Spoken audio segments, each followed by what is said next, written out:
Hello అందరికీ. ఎవరైనా మొదటిసారి నా ఛానల్ చూస్తున్నట్లయితే దయచేసి నా ఛానల్ని సబ్స్క్రైబ్ చేసుకోండి, వీడియోస్ని లైక్ చేయండి మరియు షేర్ చేయండి. ఈరోజు మంగళవారం ట్యూస్డే, దుర్గాదేవి అమ్మవారికి సంబంధించిన రోజు. ఈరోజు వీడియోలో నేను అమ్మవారి అష్టాదశ శక్తిపీఠాలు ఎలా ఏర్పడ్డాయి అనే దాని గురించి చెప్పబోతున్నాను.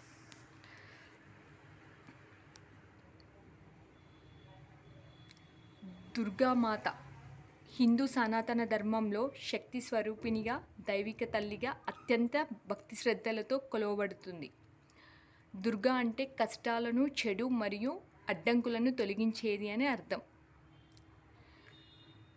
ఆమె మహిషాసురుడిని సంహరించిన దుష్ట శిక్షకురాలిగా భక్తులు పరిగణిస్తారు. అలాగే భక్తులను కాపాడే జగన్మాతగా భావిస్తారు. అమ్మవారికి ఎన్నో అవతారాలు ఉన్నాయి. దుర్గాదేవిని నవరాత్రులలో నవదుర్గలుగా, శైలపుత్రి, బ్రహ్మచారిణి, చంద్రఘట, కూష్మాండ, స్కందమాత, కాత్యాయిని, కాలరాత్రి, మహాగౌరి, సిద్ధిదాత్రి అని పూజిస్తారు. మరి అమ్మవారి వాహనం ఏంటి?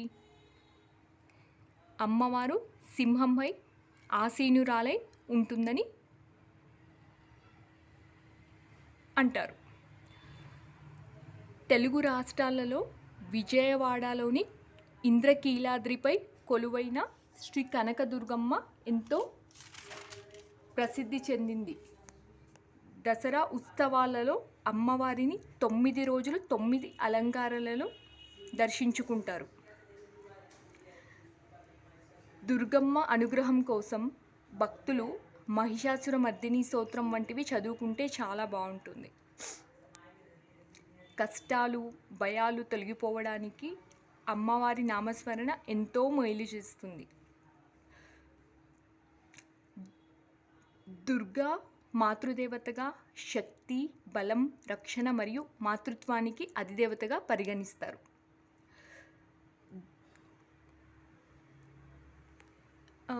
దుర్గాదేవి భర్త ఎవరు? దుర్గాదేవి భర్త శివుడు.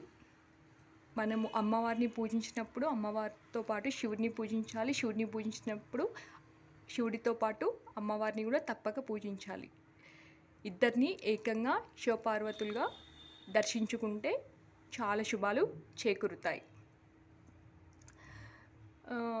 కొన్ని సందర్భాలలో దుర్గాదేవికి కోపం వస్తుందంటారు. దుర్గాదేవికి కోపం ఎందుకు వస్తుంది? దుర్గామాత కోపం తరచుగా అన్యాయం మరియు చెడుపై ఆమె కనబరించే ధర్మ ఆగ్రహాన్ని సూచిస్తుంది. ప్రతికూలతలను ఎదుర్కోవడానికి మరియు అమాయకులను రక్షించడానికి అవసరమైన దైవిక స్త్రీ తత్వంలోని ఉగ్ర స్వరూపానికి ఆమె ప్రతిరూపం. ఆ తల్లిని మహాశక్తి స్వరూపిణిగా కూడా పరిగణిస్తారు. సాక్షాత్తు శ్రీ ఆదిపరాశక్తి రూపాలే ఈ అష్టాదశ శక్తిపీఠాలు. సతీదేవి శరీర భాగాలు పడిన స్థలాలు శక్తిపీఠాలుగా, భక్తులకు ఆరాధన స్థలాలుగా అయ్యాయి. శక్తిపీఠాలు మరి ఎలా ఏర్పడ్డాయి? ఒకప్పుడు దక్షుడు బృహస్పతి యోగం చేసినప్పుడు అందరినీ ఆహ్వానించారు, కానీ కూతుర్ని, అల్లుడిని ఆహ్వానించలేదు. కూతురెవరు? పార్వతీదేవి. అల్లుడెవరు? శివుడు. మరి ఎందుకు ఆహ్వానించలేదు? ఇప్పుడు తెలుసుకుందాం. ఎందుకంటే దక్షుని కుమార్తె సతీదేవి తండ్రి మాటలను అనుసరించకుండా తండ్రి మాటలకు విరుద్ధంగా శివుడిని పెళ్లాడింది. అందుకని యాగానికి ఆహ్వానించలేదు. పుట్టింటి వారు ప్రత్యేకంగా పిలవాలా ఏంటి అని సతీదేవి శివుడు వద్దు అని చెప్తున్నా వినకుండా అక్కడికి వెళ్ళింది. అక్కడికి వెళ్ళినప్పుడు అక్కడ శివుడు మరియు సతీదేవి అంటే పార్వతీదేవి అవమానానికి గురయ్యారు. ముఖ్యంగా శివనింద సహించలేక ఆమె అగ్నిలో భస్మమయ్యింది. ఆగ్రహించిన శివుడు తన గణాలతో యాగశాలను ధ్వంసం చేశాడు. ఆమె మృత శరీరాన్ని అంటిపెట్టుకొని ఉండి దేవతల ప్రార్థనలు మన్నించి విష్ణువు సుదర్శన చక్రంతో ఆ దేహాన్ని ఖండాలుగా చేసి శివుడిని కర్తవ్యానుసారం అనుసరించి సతీదేవి శరీర భాగాలు పడిన స్థలాలు శక్తిపీఠాలుగా భక్తులకు ఆరాధన స్థలాలుగా అయ్యాయని చెప్పారు. అమ్మవారి శక్తిని వివిధ రూపాలుగా విభజించి ఈ శక్తిపీఠాలలో నిక్షిప్తం చేశారు. అమ్మవారి అష్టాదశ శక్తిపీఠాలు ఉన్న ప్రాంతాలలో దేవీ నవరాత్రుల్లో కూడా అత్యంత వైభవంగా దేవీ నవరాత్రుల ఉత్సవాలు జరుపుకుంటారు. మరి ఇప్పుడు మనం ఎన్ని శక్తిపీఠాలు ఉన్నాయి మరియు శక్తిపీఠాల పేర్లు, స్థలం, శరీర భాగాలు ఎక్కడెక్కడ ఏ ఏ శక్తిపీఠాలలో ఏ ఏ శరీర భాగం పడింది అనేది తెలుసుకుందాం. అష్టాదశ శక్తిపీఠాలు, దేవి పేరు, స్థలము, శరీర భాగాల గురించి చెప్తాను. అష్టాదశ శక్తిపీఠాలు 18. మొదటిది శాంకరీదేవి, త్రింకోమలి, శ్రీలంక, అక్కడ మృదుకాజలం పడింది. కామాక్షిదేవి, కాంచి, తమిళనాడు వెనుక భాగం పడింది. శృంగలాదేవి, మృద్యున్మ, బెంగాల్ ఉదర భాగం పడింది. చాముండేశ్వరి దేవి, మైసూర్, కర్ణాటక కురులు పడ్డాయి. జోగులాంబాదేవి, అల్లంపూర్ పై దంతాలు పడ్డాయి. బ్రహ్మరాంబికాదేవి, శ్రీశైలం మెడభాగం పడింది.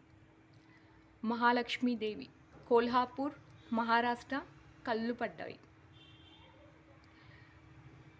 ఏకవీరికాదేవి, నాందేడ్, మహారాష్ట్ర కుడి చేయి పడింది. మహాకాళీదేవి, ఉజ్జయిని, మధ్యప్రదేశ్ పై పెదవి పడింది.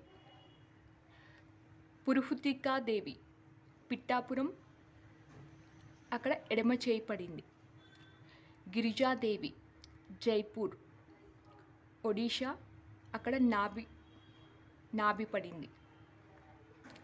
మాణిక్యాంబదేవి, ద్రాక్షారామం, అక్కడ ఎడమ చెంపబడింది. కామరూపదేవి, గౌహతి, అస్సాం, అక్కడ ఏని పడింది.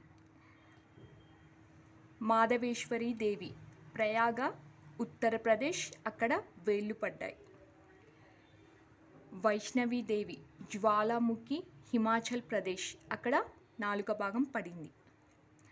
సర్వమంగళాదేవి, గాయా, బీహార్, స్తనం పడింది. విశాలాక్షిదేవి, వారణాసి, ఉత్తరప్రదేశ్, మణికట్టు పడింది. సరస్వతీదేవి, కాశ్మీర్, కుడి చేయి పడింది. ఇవన్నీ మొత్తం 18 అమ్మవారి శక్తిపీఠాలు. ఈ శక్తిపీఠాలలో 3 గయ క్షేత్రాలు, శిరోగయ, పాదగయ, నాభిగయ. అందులోనే 2 జ్యోతిర్లింగ క్షేత్రాలు, ఉజ్జయిని మరియు శ్రీశైలం. నా వీడియో కనుక మీకు నచ్చినట్టయితే దయచేసి నా వీడియోని లైక్ చేయండి, నా ఛానల్ని సబ్స్క్రైబ్ చేసుకోండి మరియు షేర్ చేయండి. Thank you.